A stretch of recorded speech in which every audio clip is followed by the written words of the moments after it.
Good morning. It is Tuesday, March 4th, 2025. I'm Anthony, and this is Drive Dive. So, I don't know, some of my stuff, I've been talking about productivity as a husband, father, teacher, long commute. I like to work out and play trading card games, and have so many interests that I'm just super hard pressed for time. I've been trying to find ways to create some synergy in my life or just generally be more productive. And so I've dived into a couple of different books. One, Atomic Habits by James Clear.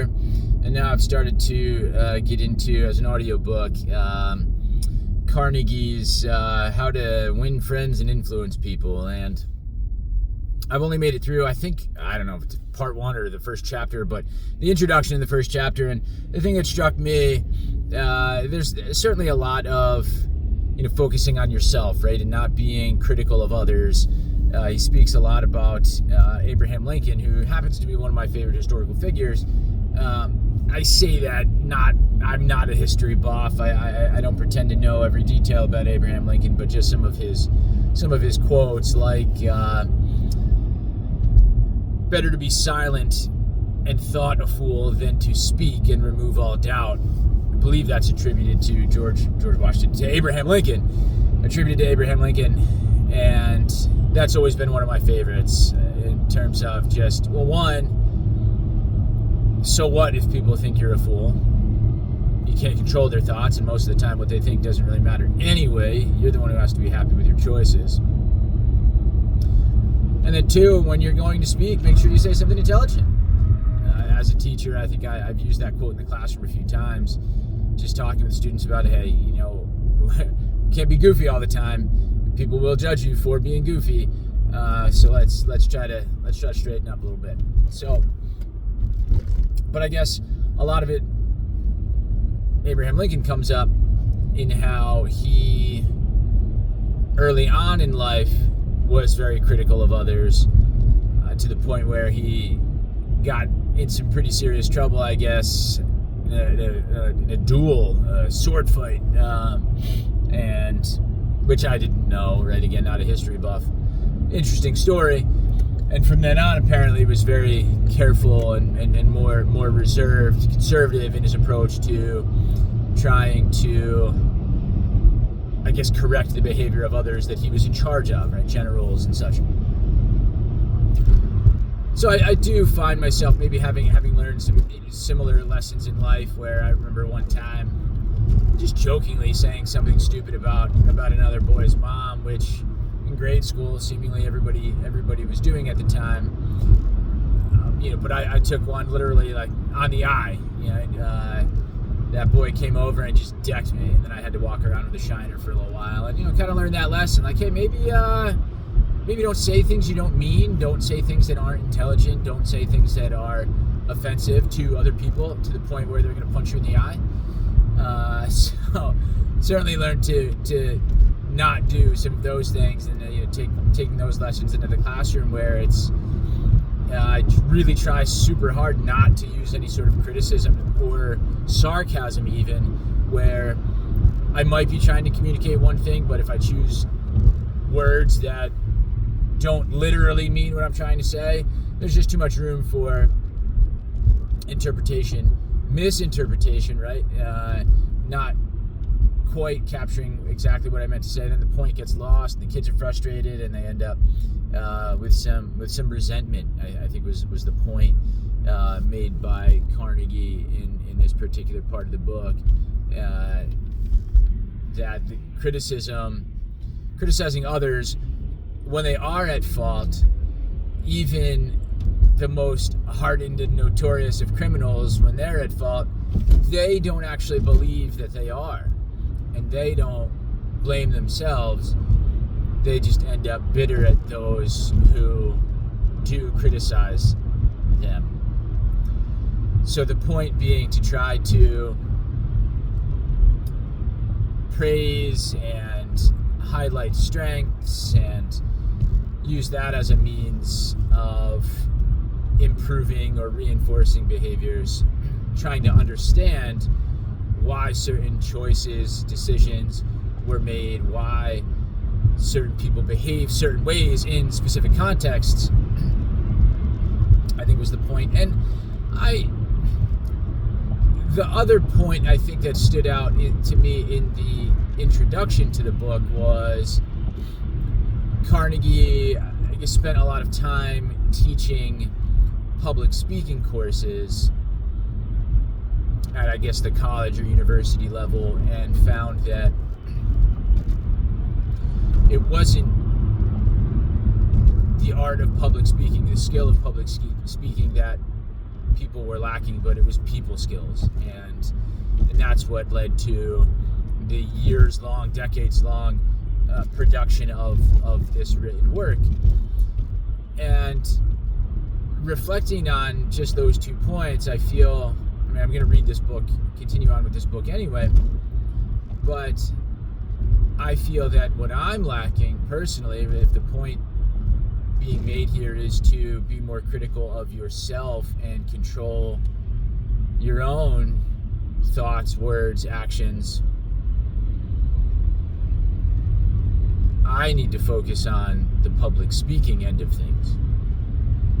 I don't believe I have any lack of people skills relating to folks and giving them the benefit of the doubt and trying to understand what they're going through or imagine what they have gone through that has, I guess, created the person that they are, that has contributed to their decision-making processes in particular situations, and then trying to work with them to ultimately get them to do what I want.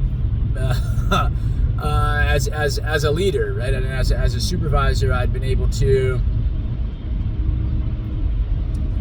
guide teachers to taking on new courses and challenges and levels and different schedules.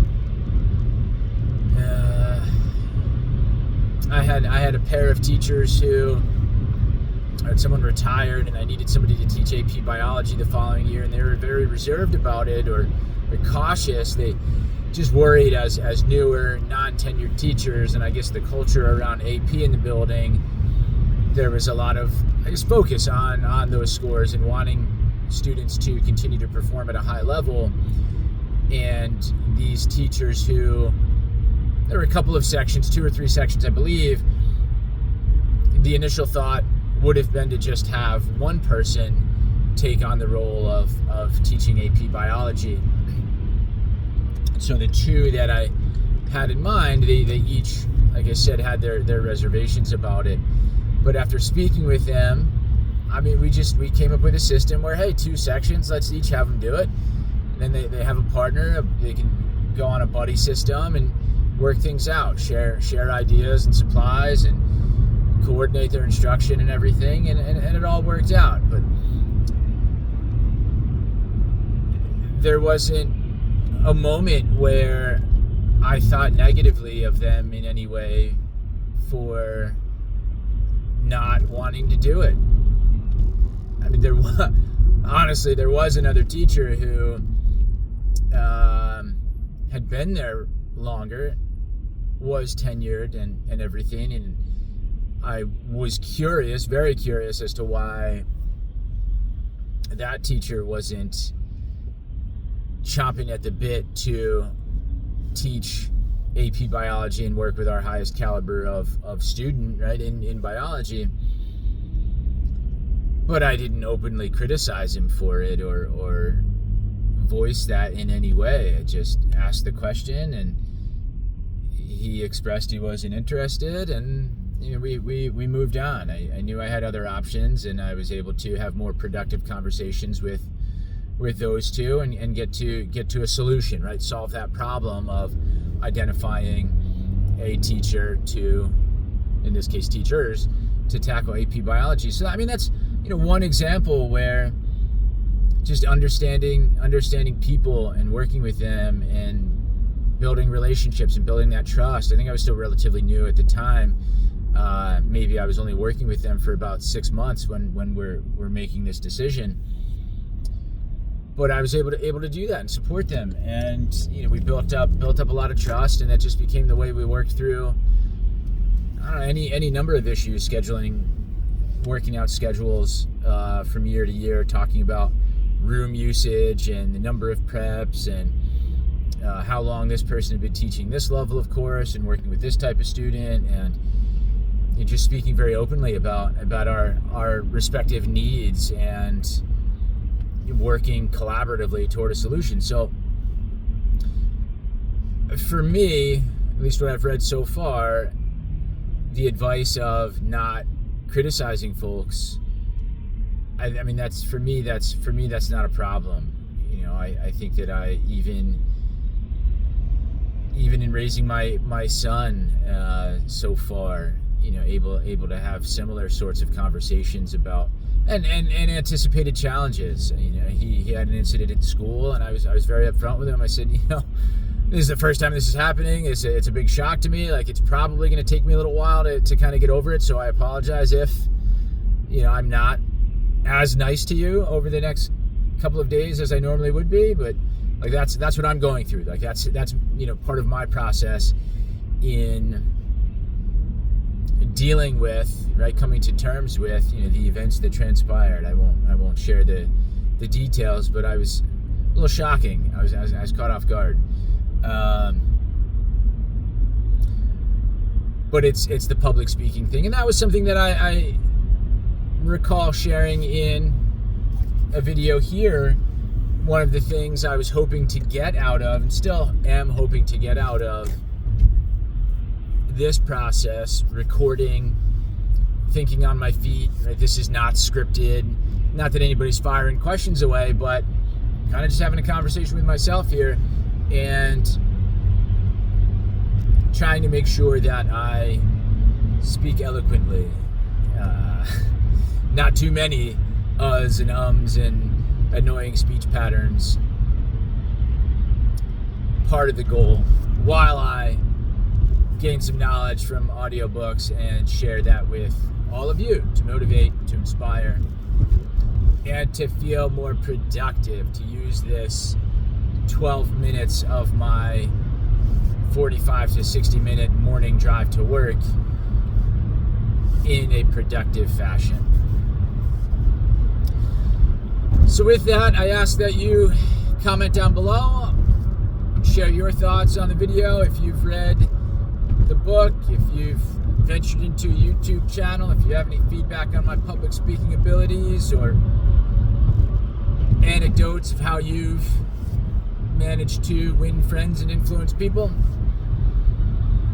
please subscribe to the channel, hit that notification bell so you catch me on the next one, which will be tomorrow morning. I try to put out a video every morning on this drive. So that's it. Look forward to connecting with you. Have a great day.